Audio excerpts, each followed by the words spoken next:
Hi, everybody, and welcome to Masculinity Matters. My name is Lomander, and today we are joined by Gil. Gil is somebody that reached out to me on a Threads post that I made asking for some voices about polyamory and that sort of thing. But I'm going to be frank, I don't know a damn thing about this guy. So Gil, how about you introduce yourself a little bit? Tell us who you are. Again, my name's Gil. I'm 47 years old. I grew up in Minnesota, very rural, and I have a larger family. I'm the oldest of six. My mother is still alive, but my father has passed.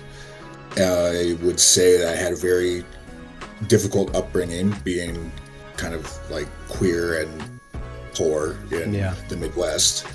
And I was very isolated as well. I didn't have a lot of interaction with other people. For various reasons, and that ended up largely affecting my life. My mother, was always on a quest to try and improve herself. She had all these self-help books, and when I was about 12 years old, I started reading all manner of them, like how to improve as a person, how to be a good neighbor, leader. Relationship books I heavily concentrated on. I was probably studying relationships even earlier than 12. And I was about 24 when I kind of pulled back and I wasn't doing all the self-help work anymore. That's when I ended up, I deployed to Iraq in 2004. Oh, wow. I was a combat medic. Okay. My experience was difficult, to say the least. I can imagine. I worked at the only level 1 trauma facility in Iraq and came home. And I've been privy to a ton of explosions, so I've got PTSD and TBI. And so I have actually not worked since I was 26 years old. Okay. And I started a few weeks back thinking about the kinds of experience gaps that exist for me personally and other people. Of course, I know I'm good at things, I'm bad at things. I know both, and I know it's the same for other people. It's not really, this isn't about comparison. But to say that I've spent 35 years trying to be a better person. When I was 20 years old, I got serious about my faith. Okay. And exercise and nutrition and so I've spent 27 years working hard on that. And one of my big takeaways, I was trying to find the silver lining being combat disabled, because it wears on me sometimes. I can imagine, yeah. And that when sorry, I just lost my train of thought. You're perfectly fine. Oh, so the silver linings with the disability, sorry. Yeah. It's got me thinking about the experience that I've had a lot of time to myself, right? I've had 21 years to devote to my growth and my interests, and in a way that most people don't. Yeah. And by the time I was in my 30s, I was counseling in a peer setting, Vietnam vets that were retiring. Oh, okay, yeah, nice. You go through these kind of psychological changes, identity changes, society sees you differently. And so from there, I was thinking about relationships. I didn't do much dating for the first 15 years of my adult life, a little bit. I spent my 20s trying to pray away the gay. Did not work. Yeah. I've heard that's not exactly the best method. Yeah, right. So I came out at 31. By the time I was 33, I knew I was poly. One of the big indicators for me about the poly was that I didn't experience jealousy. Not in a way that suddenly caused a relationship to become destabilized. Yeah, for sure. I generally, I mean, I could probably count on all my fingers how many times I've truly been jealous in my adult life, and I've usually handled that as a personal insecurity. Okay. Sometimes it's a boundary violation, absolutely, and that's more, it needs to be handled with, care and repair. But most of the time that I personally have felt jealousy is about that, and so two things kind of came out of this silver lining hunt. One is that I can be open to people with different relationship experiences. Either they have very little experience or their experiences have been largely negative. Yeah. Like that's some place where I can feel like I can show some flexibility. But the poly, I don't think that's a place to be. That's a place I need to be a little more rigid. Not that they need to be at my experience level, but they need to show that they're kind of doing their own thing. Like they're learning the terms, they're learning. And you don't want to train somebody and have to like teach somebody, because then there's a power dynamic there in the first place. Absolutely. Yeah. I've said it many times, I don't want to be somebody's training wheels at my expense. I don't want somebody doing a reconnaissance mission at my expense. I want somebody who is genuinely either experienced successfully or at least shows that they've got the, they can start talking about how do they handle jealousy, how they handle new relationship energy. So I think the last thing maybe to add to that would be, it makes things a little more difficult. I know a lot of people who are polysexual, but for me, I was with somebody for 13 years, cohabitated for 11, married for 9, nice. And we divorced after 9 years of marriage. Yeah. And but during that time, I had several other relationships happening, and I did 8.5 years of monogamy, but outside of the monogamy, I ended up catching feelings for somebody, and my then husband found out that I did, and he called it an emotional affair, which I had a hard time as a poly person even understanding what that means. Yeah. But the big takeaway that and an early screening tool is, if we were together long term and I caught new relationship energy for somebody else, would you feel like that is cheating? Yeah. Because ultimately, I can promise monogamy, but I can't promise that I won't catch feelings. And for some people, catching feelings is infidelity, whether I chase those feelings or not. Yeah, which is a wild thought in my mind, at least. Yeah, I just want to, moving forward, that was a learning experience. I always lay that out there. I got this one, my best friend here in town. He's actually one of the closest friends I've ever had. And we on paper are really close to working. We could work as a couple. Yeah. But that's one thing that I can't promise him that he wants is emotional fidelity. Yeah. So we can move forward from here. I think that's about as much. And I appreciate all of the background too. But one thing that with this show, especially given that it's kind of centered around masculinity and all that, one of the things that I do like to ask people right off the jump is just so that we kind of have a foundational understanding of what we're talking about when we say men or masculinity or something like that. So in just a few sentences, just to learn, or however long. What is a man? When you think of the defining characteristics, defining features, what in your mind, what is a man? How would you define that? I'm sure maybe you've heard this reference before, but in a wolf pack, the alpha is behind everybody. They're making sure everybody is taken care of in front of them. When I think about what a real alpha male is, not to point too hard at myself, but I'm the guy who has snacks and water aspirin or Tylenol or whatever, Yeah. like I've got tissue, I have a little purse I carry around with all these kinds of things, battery chargers, always on me. Yeah. And in that way, an alpha isn't somebody who walks into a room and controls it.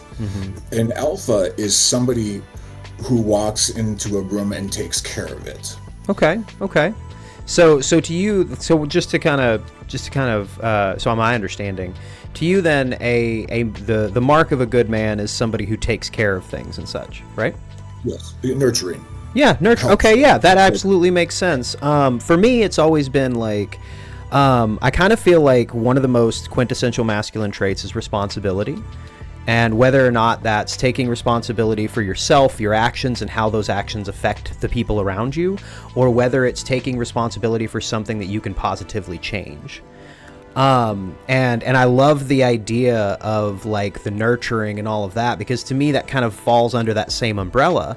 Because whenever you're trying to nurture the people around you, that's taking a responsibility for their well-being and trying to make sure that they're taken care of. And yeah, like I really like that a whole lot. And it especially, one of the parts to me at least that I am just over the moon about is the way that you describe that you have this little purse with you that has all this stuff with it, and that just like flies in the face of traditional Western masculinity, and it soothes my soul in such a way that I can't possibly describe it accurately. I think another thing, some of my queerness I pushed away early in my life, and then I tried to regain as much of it as I could. Yeah. And I found I have this low voice. I can't tell you how many times I've started to speak and like old ladies will jump or dogs are surprised, so I've learned that there are ways that I can communicate that I am a safe male. Yeah. Right? Because a lot of us, red pill as they're called, there's a lot of that out there. Yes. And so, I mean, I have a pink wristband. I wear a lot of pink jewelry. I've got pink headphones. Like I use pink or kind of pastel colors. Yeah, for to sure. communicate that, because nail polish, like will absolutely communicate, because toxic masculine men will not carry a purse, will not paint. 100%. They don't even want to put a clear coat on their nails, because that's not, but when you show that, I have lotion on my skin and I take good care of myself, and then I'm wearing all this pink and carrying a purse, people are absolutely more relaxed than if I was just walking around being like quiet and brooding and thinking that that's dominance is kind of controlling. 100%. Yeah. No, and I absolutely love that so much, because one of the things that I've noticed, so I grew up in rural Texas. The town that I grew up in was like 500 people. And if anybody ever wants to see where I grew up, there is an ABC report from 2016 called The Most Trump Voting Town in America. If you ever get the opportunity, feel free to watch it. The guy on there, John, that was my best friend growing up. But I grew up in that kind of like where the John Wayne masculinity kind of got its roots, where Reagan is still a household heroic name. And that was one of the things that I noticed about the masculine presentation that I was kind of expected to upkeep, was one where, like you say, you walk into a room, you're stoic, you're quiet, you're almost brooding and all of that kind of stuff. And it has an effect, especially for me, because I'll admit I am an deeply emotional person. It's the Cancerian in me, but like because of that and being an emotional kid, there was always like homophobic slurs thrown at me and all that, because I had a little bit of compassion for something that apparently boys and men don't have, and like that level of presentation always felt like I was walking a tightrope. Of like, if I don't present in a certain way, then there's the expectation that my peers will fuck with me about it. And I've kind of noticed that as I've gotten older and like I've gotten into more openly queer environs and like within the queer community and all that, man, it's a hell of a lot nicer being able to just like, I don't know, I sit like this every once in a while, and there we go, like with my hand out like that. In high school, just doing this right here that I'm doing and just like putting my finger up against my head like that, I would get so much shit. And like talking like I do with my hands, I would get so much shit because like, oh, you know, Metro or some crap like that. I'm so much happier because it feels like I can actually be myself. And like, I imagine being from the Midwest, because you said you're from Minnesota, right? Yep. Yeah, I'd imagine you probably had some similar experiences. Were you in more of a rural area, or were you in the city? Yeah, I grew up in a town of about 4,000. All right, so yeah, not quite as small as mine, but close. Yeah, it's small, but yeah. You know, the kids weren't very, you know, I just remember being on the playground and wondering why the boys didn't want to play with me. Yeah. And it was my mom. I asked my mom when she first knew that I was gay, and she said, you know, I think I've always known. Yeah.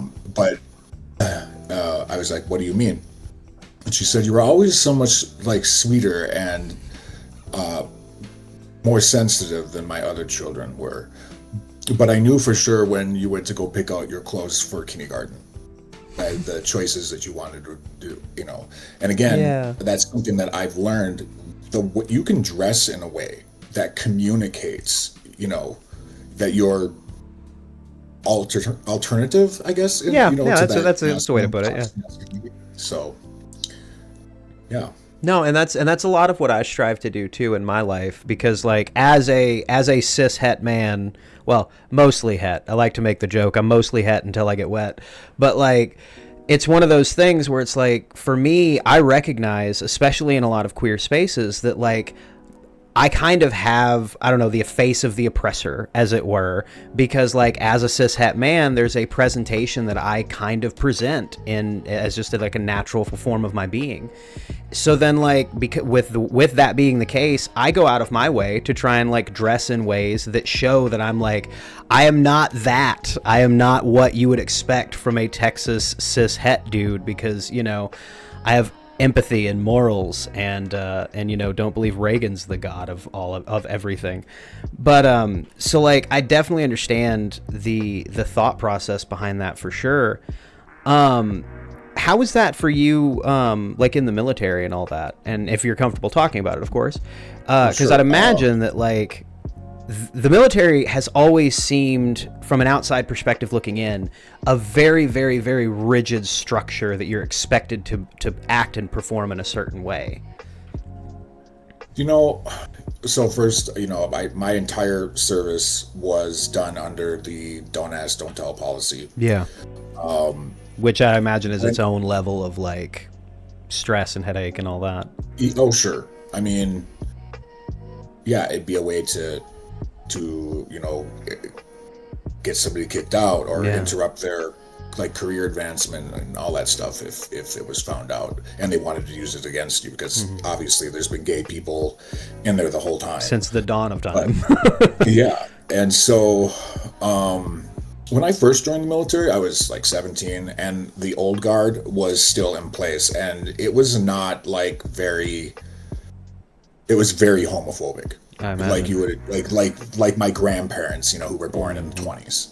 And so by the time I was in for about 4 years, the old guard had all retired, and it was incredibly gay.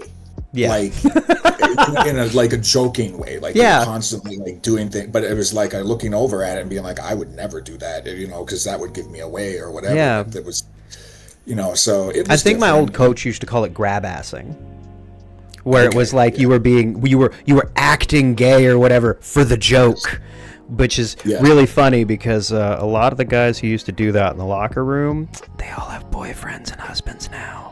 Yeah, no, I'm telling you, it definitely changed while I was in. Yeah, I'd imagine. And then, you know, I got out, and a few years later, don't ask, don't tell was repealed. So, you know, you know, that I did, of course, have some, like when I deployed, I met a couple guys online, and they were passing through the area where I was at, and we hooked up, like, in secret, far away, hidden, but it's kind of how it had to be. Yeah, and I imagine that was, like, exceptionally difficult, and, like, having to live effectively a double life, where it's like the person that you're having to present to, like your team, your squad, your platoon, and commanding officers, and then like the person that you exist outside of that.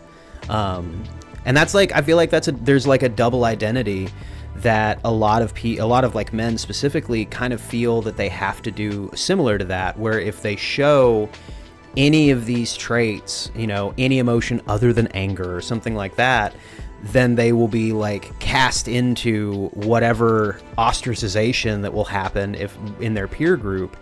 So it that sounds really, really difficult. Yeah, I was already in a closet during that entire time, Yeah. Not the entire time, but most of it. So I don't think it affected me quite as much. Coming out was a big deal. Coming out was about, I can remember exactly where I was. Yeah. I was driving and near my home. Mm-hmm. I lived in Missoula, Montana for about 10 years. Okay. And so I remember thinking, why am I taking the counsel of people that have no idea what I'm dealing with? 100%. They're speaking from a place of inexperience. Yeah. I'm done with that. I'm going to stop taking advice from people trying to tell me how I should live my life and start trying to find people that could reflect my personal experience back to me when they're giving me advice how to move forward. Yeah, no, 100%. Circling back to just a little bit to the not toxic. Yeah. So I have had partners in the past criticize my, I refer to it as my brand. I have a certain way about me. I very rarely sub. There's very few kinks that I will get in a sub position for. Gotcha. I'm a dom, and it's like it is a power dynamic, but I'm a gentle and I'm attentive, and there's sensuality and care and check-ins and for everybody. And same page, bro. Same page. I've had partners tell me that I'm not a real dom because I'm not like throwing them around and using or being them. Exceptionally aggressive. Yeah, no, I definitely get that. Yeah, there's plenty of that out there. Is what I told a partner that said that to me. I'm like, you can go get that anywhere. What I have is uncommon, and if it's not doing it for you, I understand. But I'm not going to change. I'm not going to change my brand. Like that's. Yeah. I'm very comfortable in that position of I've done group activities where I'm the guard. Making sure that the person's safe. Yeah, 100%. Again, that is a true alpha, is making sure that people are taken care of. Yeah, no, 100%. And I do like just for the sake of people who might be watching, I do understand that the whole alpha male or like alpha thing with wolves and all that is like bunk science and all that, but whatever. It's a great way to like talk about social dynamics, and as such, it's an extremely easy shorthand to use. So like I'm great with utilizing this language because it's super easy for me to be able to understand what we're talking about, but I just want to make sure for those watching, alpha theory, when dealing with animals and all that, bunk science that was happened in captivity, so therefore can't really be relied upon, whatever. So, but I do agree wholeheartedly with your point about the fact of that when you think of what is described as like the alpha male as somebody who, has that just natural draw of bringing things in, it's always, to me at least, it always feels more in the hands of somebody that shows the care and compassion and the nurturing to protect people and make sure that everyone's okay and make sure that everyone's good. For me, in that scenario that you were just describing, like, for me, the person with the absolute most power is the one that's making sure that the submissive is being taken care of, like you say, because at any point in time, you can call a stop to anything that's happening with anybody in that scenario, and who else has that ability?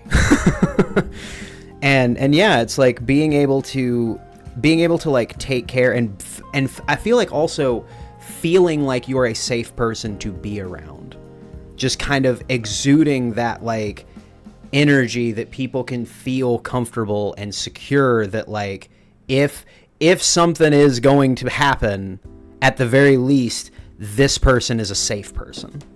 And I think that's really, yes, really important for men especially, to like exude. Right. You know, it's not, I mean, it's complex.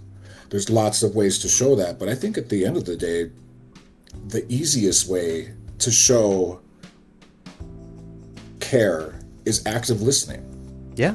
Not just waiting to get your words in. You're actually listening to them, and if you had something to say and what they said is a little different, you go with what they said. You continue, you keep a conversation going in a way that a person feels seen, feels heard. I mean, that's really precious. It goes a long way as a kind of social currency, to speak. There's something that's got to be a little selfless when you want to be a leader. Yeah. You know, you have to sometimes step outside your comfort zone for other people. You know, sometimes I'm in a teaching role. You know, not that I'm never in a learning role, but usually teaching role. Yeah. You know, we talked a little bit, like what are some of my, you know, psychological language finding is really good for me. I can break down really complex concepts and give them to people, like, yeah, and in a way that now they have language for what they're experiencing. Very philosophical, I'm very spiritual, and if I was to say one of the great pleasures that I have in my life is introducing good people to the other good people that I know. Yeah. Like bringing groups together. Being a facilitator, yeah.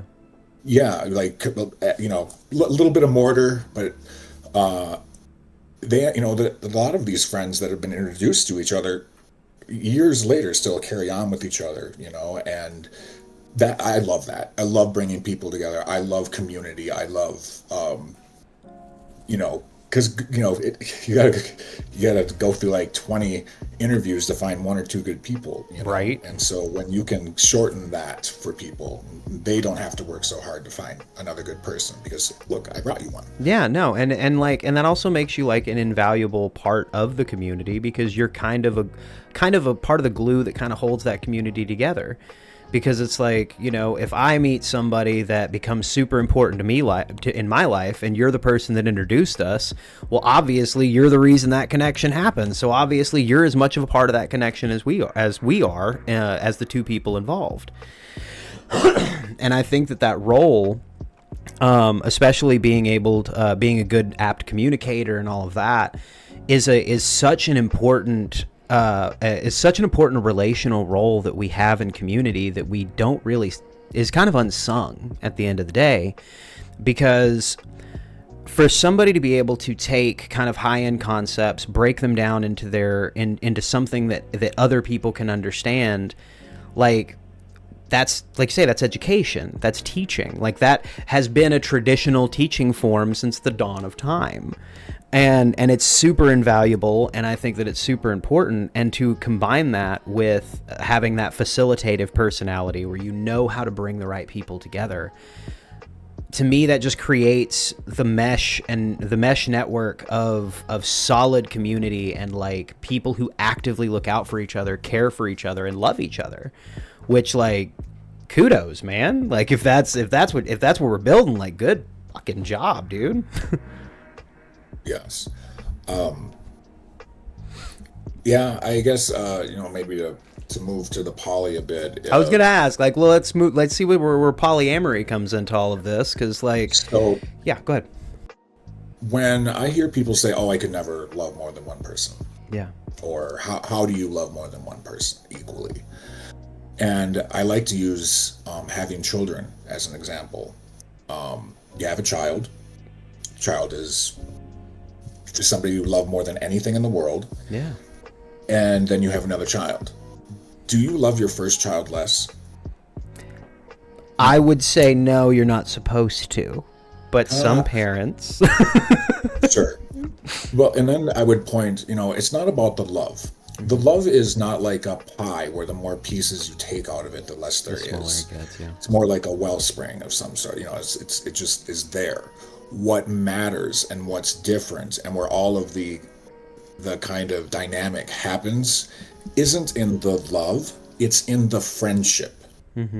So you'll absolutely find, I'm the oldest of six. I can tell you my parents have favorites, like the ones they get along with because they're more like friends than in some kind of authority role. And so I can say that there's something to be said for capacity. I've had as many as 4 partners at the same time, and I wouldn't want to do that again. I definitely learned that I can do 2 or 3, but 4 started to create capacity issues. It definitely sounds like you'd be spread pretty thin. Yeah, and I've played training wheels for people, and I've seen people be successful with poly. I've seen people crash out over, sharing me with other people. It's definitely, another. I think maybe I had mentioned this in the email that I always say to people something that a former partner had said to me, and that's that in poly there's a lot more love and support, but when shit hits the fan, it hits more people. Yeah, exactly. I love when you sent that just like, oh, that was like brain candy for me. Yeah, and it definitely, I mean, when it worked, because I've had parallel, which, they don't interact with each other. Yeah. Hey, everybody, just Lomander from the Editing Bay here. Just wanted to give a bit of context for people. We are going to be using some terms that we don't really define super well, so I just wanted to define them real quick. We are going to be talking about kitchen table polyamory, which is everyone within a polycule feels comfortable, friendly, and knows each other and casually hangs out. There is parallel polyamory, where people maintain completely separate, independent lives from their partners. They know that the other person exists, but usually socialization doesn't happen. And then garden party is kind of a middle ground between those two, where the partners of partners are happy to be in social settings, but definitely aren't okay with like private settings or commingling in that way. Hope that helps. And back to the show. I've had kitchen table and I've had garden. Kitchen table means we actually hang out and do stuff together. Garden, for those that don't know, is if you just like see each other out in public, you're friendly and cordial. I appreciate you defining those, because if you weren't, I was going to, and yours are a lot better and easier to understand than mine. Of course. I think that, that a polycule, when it's working well, is just, it's amazing. When I call it, I'll touch on the force multiplier, but that's where it really shows up. When it's not working, it's harder than because it's a balance. It's like juggling a bunch of pieces, and then something changes, something gets sharp, and suddenly you can't hold all the other ones as things start to destabilize. Yeah, 100%. Let's see what I got here. Of course, we kind of touched on jealousy. That's a big one, because I think we're kind of trained to expect the other person to change to accommodate our insecurity. Instead of dealing with the insecurity personally. Yes.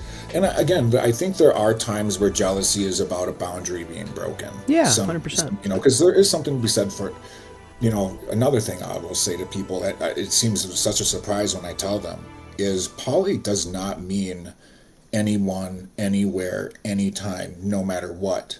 No. There's the ethical part of non-monogamy. How do you handle safer sex? How do you handle transparency? Can you do a family calendar? Would that bother you? Right. Like there are these kinds of questions that you can ask early on to screen out people who might not be a good fit if you know you're poly. Yeah, 100%. And that don't meet with your, or that don't match your values in that arena.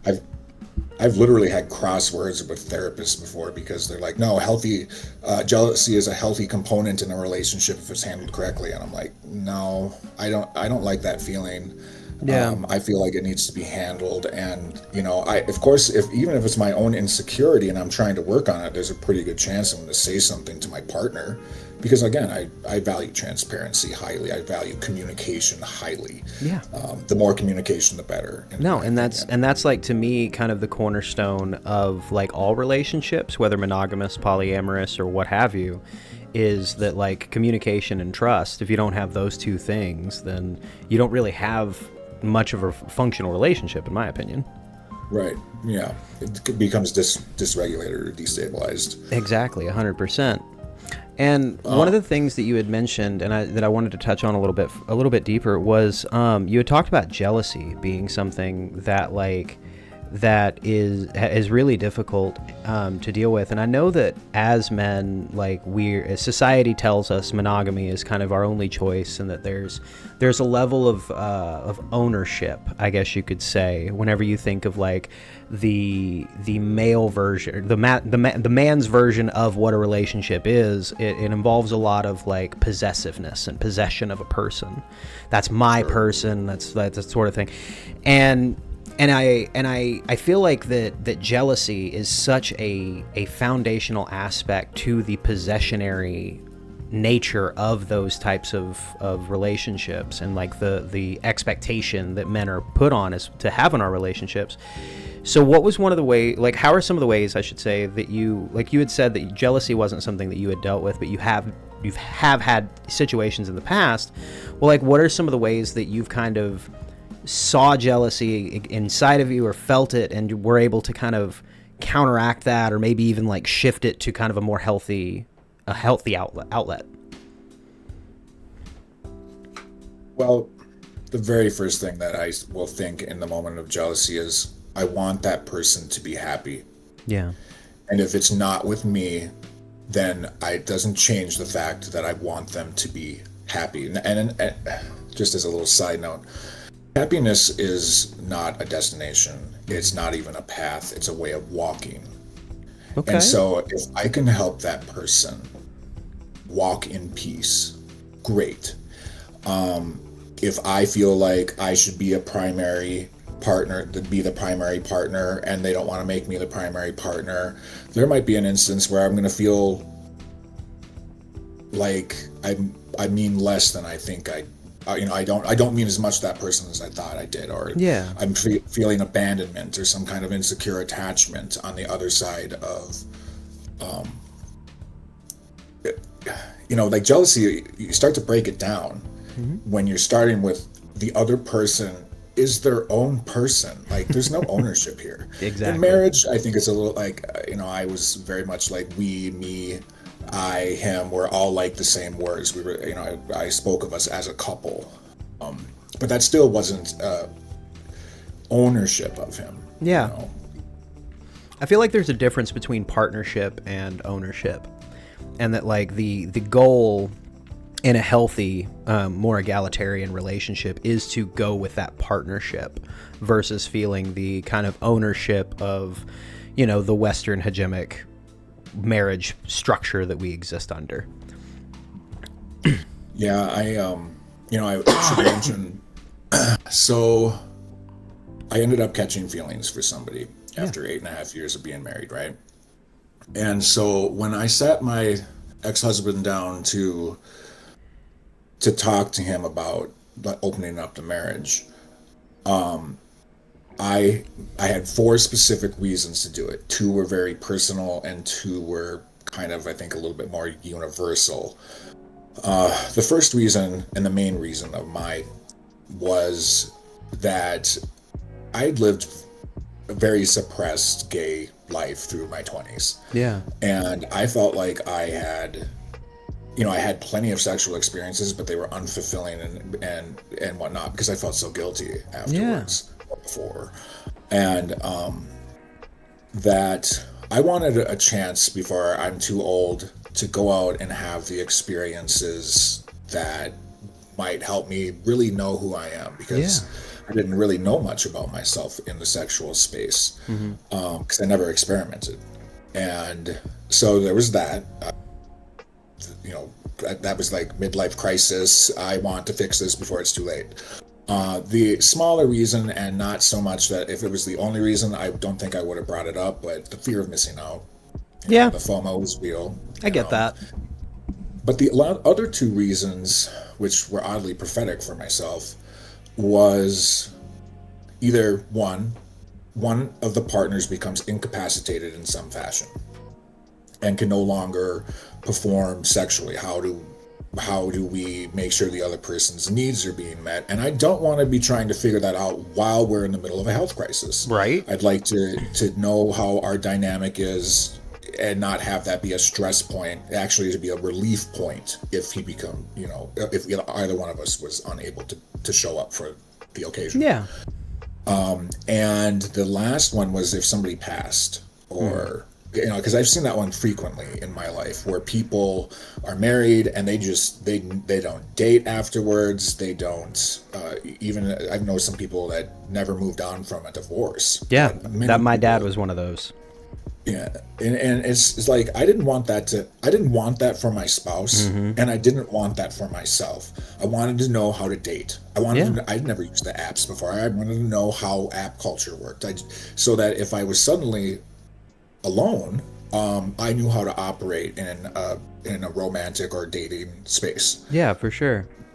And that makes a lot of sense, because like when I look it back, and I hadn't even really thought about that until you had mentioned it, but the fact that my dad, whenever he got his divorce, it affected him so deeply that for at least 16 to 17 years, he never even considered dating. And like, it would have been one thing if he would have like focused on being a good dad and like raised me right and all this other kind of shit, but instead he just gallivanted across the country on a semi. But like, he never dated, he never tried to go out romantically, and like, ironically enough, he became what we would eventually know to be incels at the later part of his life, because he got disabled due to welding on some galvanized material, and he ended up getting disabled, and the internet was his only outlet for the longest time. And then he became one of those like pre-red pill incel guys that are just like, everybody else is the reason that my life is so bad types. And yeah, like, to me, like, that is what happens when you're raised in such a monogamously focused environment, where you're told that like once you get married, that's the person you're supposed to be with for the rest of your life and nobody else. And my dad kind of just took that to heart and became super miserable because of it, and limited himself to the experiences that he could have because he could never get past it, I guess. Sure. I mean, there's a lot to be said about, when I first got home and I was disabled right away, and my dad and my brother would both pull me aside and speak pretty negatively about how a man works for his bread. You're just sucking off the teat of society. You're very Calvinist. Approach to it. And so when you're taken out of the workforce against your will, it's not the natural time to retire. I think that unless a person is doing good therapy, it's different when you're 65 or whatever. Yeah. When I retire. because it feels more natural. It's like it's a life event you expect to happen. Yeah, it's kind of one of those, like, you're on the downslope already because you're getting into your older age and all that. So the ramp down is a lot easier because, like, you slowly become out of work and then you slowly become, like, yeah. But, like, midlife, that's a slap in the face that we definitely don't expect. There's something to be said about not maybe just red pill, but men in general are going through a kind of like they don't have any friends. Yeah. The main pillar of my life is not my partner, it's my friends. Mm-hmm. That I have maybe a dozen people I could call right now, say I want to come and visit, and there would be no hesitation. Like, get over here now, stay as long as you want. Like, when you surround yourself with positive, caring people and you go through major life changes, you don't suddenly get thrown up into the wind. You have people that are there to anchor you. 100%. And I think that what is happening, at least what I saw with myself before I got on top of it, is that there's this strong feeling the need to perform. Mm-hmm. You need to be a certain role. You need to say the thing. And what really, I tell people that when you're sitting there wondering if you're talking too much or not talking enough, or maybe this person thinks you're weird or they don't understand, like, that's everybody. Everybody feels awkward. And we have to be able to allow ourselves to feel, to just be and exist, because as long as we're performing, that takes the energy that we would otherwise use to actually be present and involved. Yeah, no, 100%. And like, and I really love the fact that you talk about community and like friendships being as important as they are, because I feel like a lot of the modern crisis that we talk about with masculinity comes from the fact of that, like you say, we're isolated. And that, like, men and boys aren't making the, like, genuine friendships that, like, we had the opportunity to. And I'm only 37, so, like, I think I'm, like, 10 years younger than you. So, like, we're of an age. But, like, the relationships that we developed as younger kids, not online, in the actual real-world meat space environments. And then, like, we kind of had to learn those skills because there wasn't the option of, going online and finding a niche group of people who also don't have social skills and also agree with all of your extremely shitty viewpoints, who are just going to continue to justify what you're talking about. Instead, you had to deal with Jake, who lived 2 blocks down the road, who you called his sister a slut once and he punched you in the nose because you fucking deserved it. And now he's one of the only kids to hang out with on a Saturday, so now you got to go apologize because, well, Jake, I'm sorry, I guess your sister isn't that bad. Whereas now, instead, they can just be like, this asshole at my school, he punched me in the face because I called him what his sister actually was. And then he's got 10 other people online who are like, yeah, fuck that guy. And like, and then you get COVID. And then we have an entire generation of kids who, at the peak of their, like, social development, just suddenly get stripped out of, like, social interaction and meet space and interactions and forced into an online environment where arguably with the algorithms and the tech companies and all of that deciding what we can see has arguably driven them into even further isolation, which is part of the reason why I'm creating this podcast, why I do this podcast in the first place. Because, like, the ways that, and I feel very lucky because I'm kind of on the cusp of, like, not having the internet previous to my, not having the internet at all during my formative social years, and only having the internet during formative social years, because when I got to be 15, I was picked on a lot, so I isolated into the internet. And then I very, very closely came to red pill pipeline incel shit. And there for a little while, I will admit, I was a member of that god-awful cacophony of voices in 2006. But because of all of the ways that society has changed, I also find it harder to make connections nowadays. Because I found that the more time that I've spent online, and especially after COVID, and like I said, I'm 37, even after even after having to isolate like the little bit that we did, and like removing ourselves from society, I guess, even now I find it hard for me to approach people that I could have approached 10 years ago and engage them in conversation and try and like engage a friendship, because it just, something has happened socially that it just feels almost more dangerous now than it used to. Which, like, what's the danger? You know? So I wonder if that's something you've noticed as well, actually. I was going to say, with what you just said, that there's a difference between bravery and courage. Yeah. Bravery is like that instant where the house is on fire and you run inside to save whatever, like it's immediate.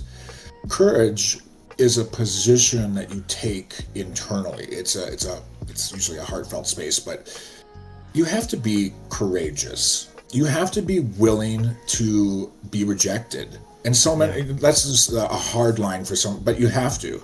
Yeah. I once had somebody talk to me about, because I don't like to gamble, I hate it. And he's like, well, reframe it a bit. There's a difference between gambling and risk. If the risk is really low, but the reward is really high, take the risk. Yeah.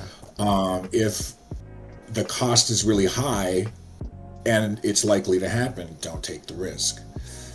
If you can't be willing to get hurt or misunderstood, I think ultimately the fear is that somebody's going to walk away with a negative opinion of us.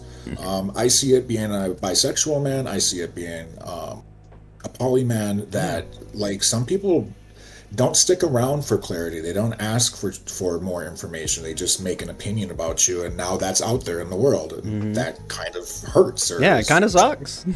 Yeah.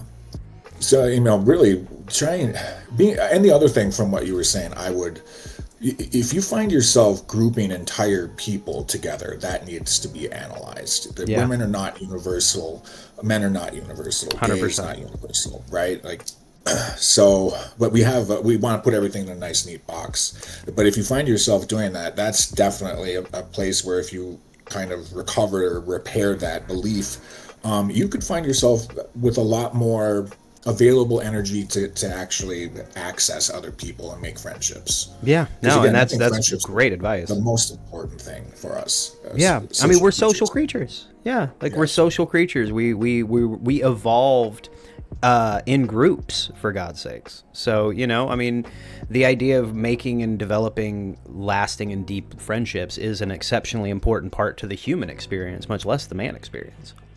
Yes. To talk, that's I wrote it down as a list because I wanted to make sure I didn't ramble about the polyamory as a force multiplier. But the one thing that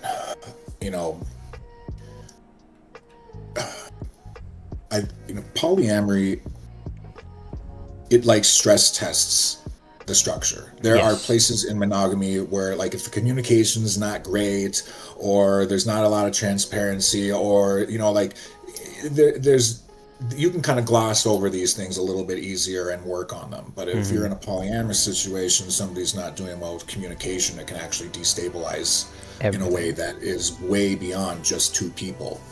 I've been a bad hinge before. I am very versed in that. Yeah. For those who don't know, hinge is somebody who is in between, who is the common relationship thread between two other people. Yes, and the two other people are called meta or metamor. Yes.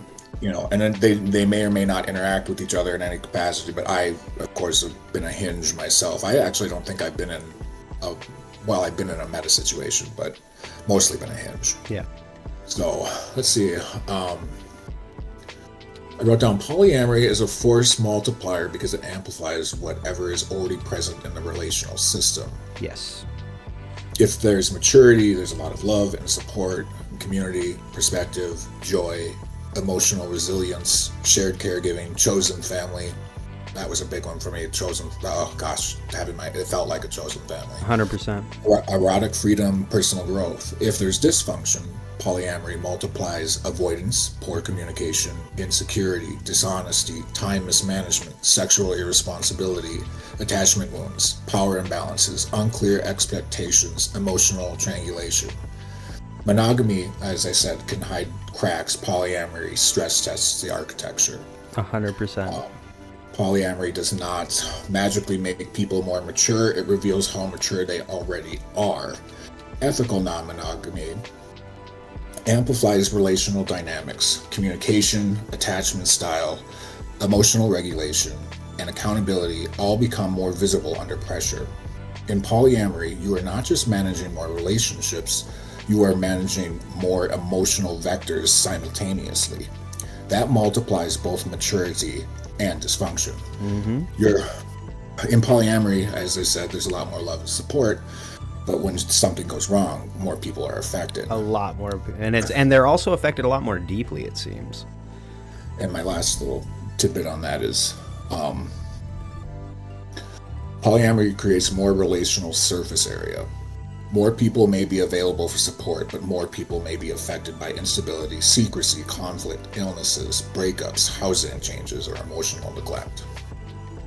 I absolutely agree with what you're talking about, because one of the things that my polyamorous experience has shown me is like where I understand that I am lacking in my own emotional and mature growth, because due to being infidelity in my past and all that, despite being in open relationships, then like I still had a lot of like baggage attached to abandonment and to like feeling as if I wasn't going to be, maybe not the one that my person was with, but a one that my person was with. And like, if they find somebody that's better than me, then they'll blah, blah, blah, blah, blah, and all this.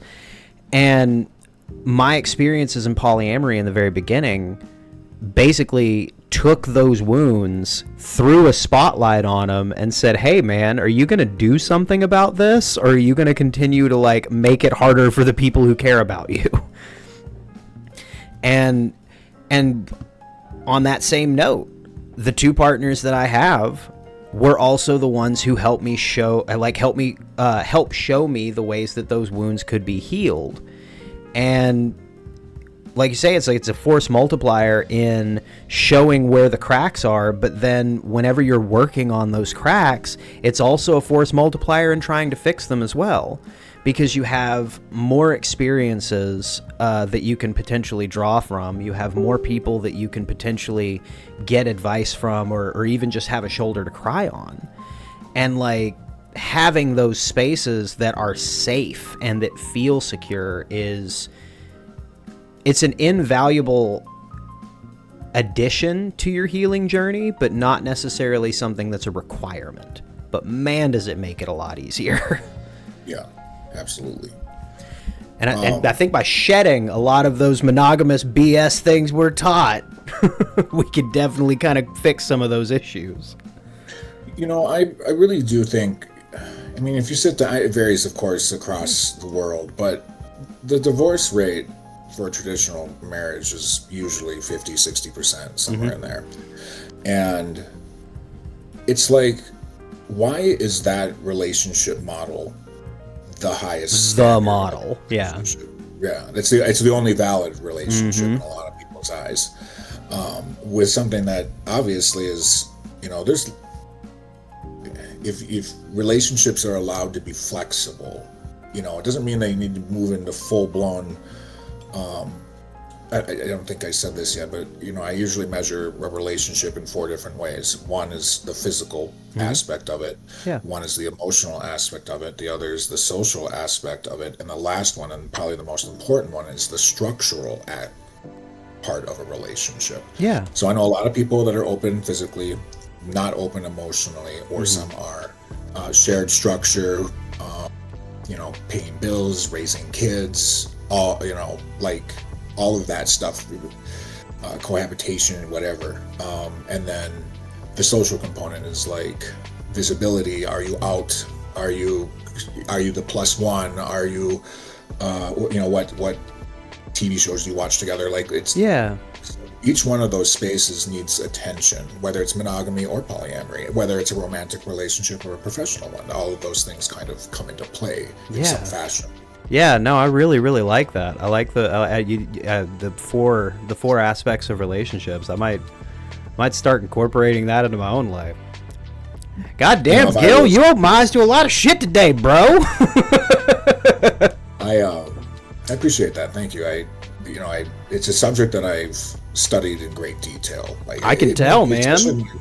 When I realized that it was an important component of dating again, was really not just know that I am, not know that I'm good at relationships, good at repair, good at support, whatever, but it is enough to, how do I ultimately, where am I with hierarchy? There's something we haven't, some people, I know one person who's non-hierarchical. They don't have, their friends aren't on a gradient, and their family's not on a gradient. There's two orbits. They have family, they have friends. Mm-hmm. For me, it's there's a whole you're closer or you're farther effect. So I do observe hierarchy.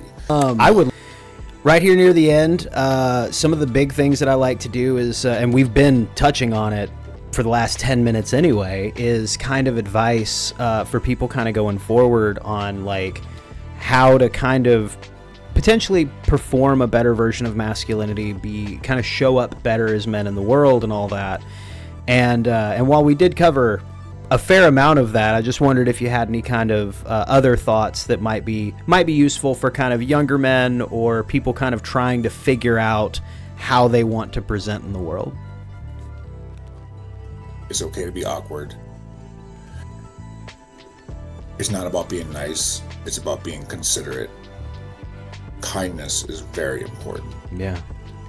And don't see people like a universal thing. Not all women, not all men, I can't make friends.